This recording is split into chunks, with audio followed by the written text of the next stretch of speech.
Bienvenue dans la recette du dimanche de Miss Maggie. Alors aujourd'hui j'ai choisi une recette qui est en fait une petite dédicace pour une de mes voisines normandes qui voulait avoir cette recette des brownies à la noix de coco et aux noix de pécan. On y va? Pour cette recette il nous faut du beurre, du chocolat, des œufs, du sucre, de l'extrait de vanille, de la farine, de la fleur de sel, de la noix de coco râpée et des noix de pécan. Alors pour ça on va commencer par faire fondre le beurre avec le chocolat sur feu doux. Hop. Et alors là il faut bien surveiller parce qu'on n'a pas envie que ça brûle, donc moi je conseille quand même de rester proche de la casserole et de tourner régulièrement avec une cuillère.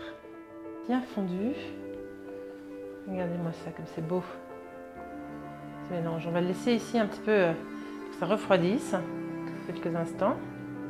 Pendant ce temps-là, on va s'occuper des œufs et du sucre.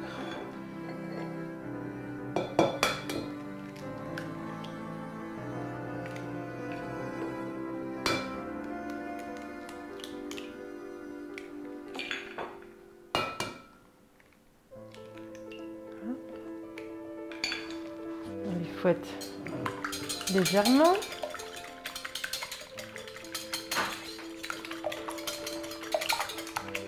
Et on va ajouter le sucre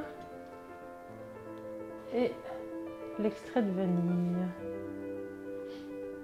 Ça sent bon. Entre le chocolat et la vanille, on va ajouter notre chocolat maintenant.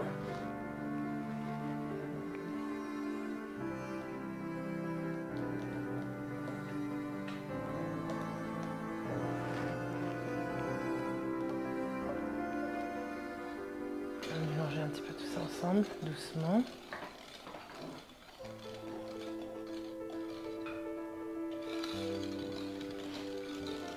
Alors, je vais mettre le four qui préchauffe. Et on va pouvoir continuer. On va ajouter à la farine une belle pincée de fleur de sel. Et on va pouvoir incorporer la farine et le sel au mélange de chocolat, des œufs et du sucre. Alors ces brownies, je vais vous dire un truc, c'est qu'ils sont très bons quand on les mange tièdes, dès qu'ils sortent du four, mais ils sont aussi, et moi je les trouve en fait meilleurs le lendemain, au bout de 24 heures. Donc après c'est à vous de choisir, il faut voir si vous pouvez en manger quelques-uns tièdes et résister à la tentation pour en garder quelques-uns pour le lendemain. Mais c'est vrai que, en tout cas, ils ont tendance à disparaître assez vite. À ce mélange, on va ajouter de la noix de coco. Voilà.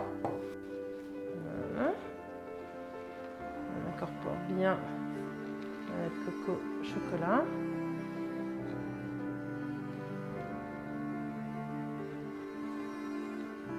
Ensuite, on va ajouter nos noix de pécan qu'on va concasser.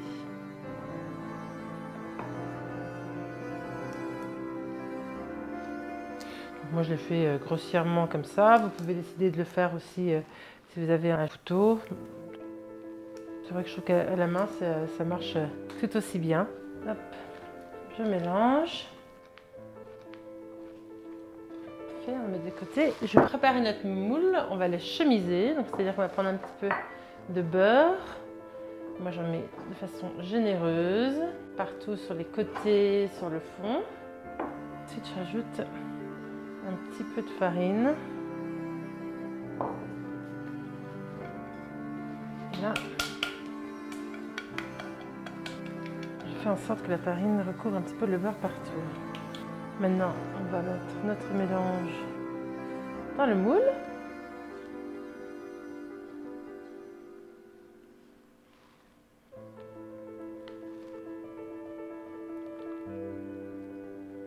Moi j'aime bien ajouter un peu de fleur de sel sur le dessus. Entre le sucre, le chocolat et un petit peu de fleur de sel, tout d'un coup ça relève un petit peu tous les goûts.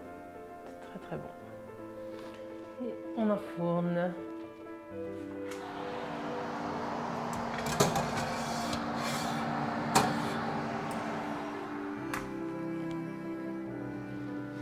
Bon, je pense que c'est cuit. On va aller sortir le plat du four.